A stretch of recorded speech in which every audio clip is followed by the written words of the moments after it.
Yeah, you're right. This is how most of the conversations would go if people were having them, but they're not. How the conversation would go between a masculine man and a feminine woman. Well, they'll think, okay, there's only really one thing that we can do for each other, which is transmuting our sexual energy to each other. I'm a masculine man. I can give you this masculinity. You're a feminine woman. You can give me your femininity. Let's merge in the middle. And the greatest act of that is making love. It sounds odd, especially in the modern day. But what if, just what if, the priority of our relationship was sex? Many women would be quite offended at that. Many men won't admit that that's actually what they would prefer.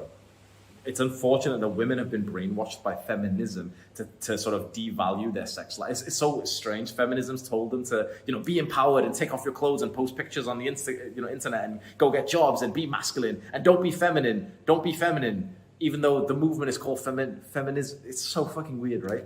But feminism has plagued your woman's mind or your future woman's mind to think that if you sat her down and said, yeah, I think sex should be the priority, making love should be the priority of our relationship, she might see it as like an insult. When you have a good feminine woman who's too intelligent for these, like the feminism brainwashing, she'll understand. And actually, if you sit down and intelligently discuss things, you talk about your boundaries, your expectations of the relationship, of kind of your like mutual agreement together. There's only really one thing that you guys can do together better than everything else, right? Because when it comes to friendship, if you're not bullshitting yourself, you being friends with a masculine man is going to be better than you being friends with your feminine woman. Don't bullshit yourself. Many men and many women bullshit themselves, especially women these days. Women will convince themselves, like, oh, but I just get along better with guys. No. She will get along better with feminine women if she's a feminine woman herself. You will undoubtedly get along better with masculine men if you are a masculine man yourself. So to have your relationship as just friendship, we're like best friends.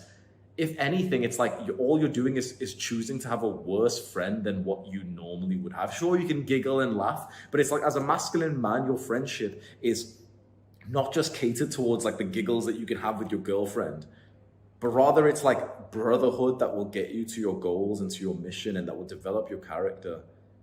So if you're a masculine man, you'll be friends with a masculine man.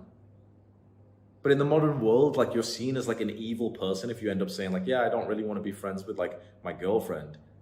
It kind of makes sense that like our relationships should revolve around making love. Even though the modern world will tell you that this is sexist and you're treating your woman like a sex object. What if you did that? Just think about it. What if 99% of people would think that this is evil? What if you disagree with the 99%? Because when you disagree with the 99% in every other area of life, it served you well, hasn't it? When you disagree and you do the opposite of what normal people are doing in every other area of life, it served you well. So why not in this one? Because the average person makes their relationship fit in so many boxes. Friendship, rearing children, marriage, household. And then their actual sexual compatibility, their polarization just diminishes because it's not made as the priority. And this sounds crazy. Even to go as far as to say that this could be the priority above raising children. Think about that. Maybe your relationship with your woman, maybe raising children is still not even the priority. You know why? Almost every couple, modern day normies, they make raising children the priority, don't they? It's not special to like have a child and to make that the priority of your relationship. This is what happens to every couple, right? 99% of couples have a child and the child is now the relationship's priority. And what happens to 99% of couples? Dead bedroom, potential divorce, potential cheating, and the child's not even better off anyway. You grew up in literally a household where your parents made you the priority. And in a weird way, that actually hurt you more because then your parents stopped sharing as much love time. They used to have sex 5 times a day, then 3 times, then 1 time, then a few times a week. And what do you think's happening in their minds and hearts as now they haven't had sex for like 3 weeks because they're prioritizing the children? They start arguing. They start butting heads. They start disliking each other. They lose the passion and the love that brought them together. And here they are prioritizing you. And now you're growing up in a household where your parents are arguing and your parents are shouting. Like this sounds like kind of weird to say, but if your parents fucked good, they wouldn't have been like that. Think like you would have been saved from so much trauma and heartache and pain if your parents prioritized each other and the love that they had, even above prioritizing you. Because when let's say, like, I get into a relationship, right? Well, I'm in one, but let's say, okay, we have a child and we make the child a priority, which seems like absolutely what you would do. But we must use common sense and logic. If we make something the priority, that means that everything else has to be sacrificed for it. We still want to do everything else, but like, you can only have one priority. You can't bullshit and say, yeah, our priorities are this and this, and no. There's one priority to your relationship, and you must admit that you're willing to sacrifice everything else for that priority. When you do that and you make the children the priority, or you make the friendship, whatever it is, naturally your sexual compatibility drops, and that was the biggest bonding moment that you had. So it sounds so odd because 99.9% of people would disagree with me, but again, we weren't trying to listen to the 99%.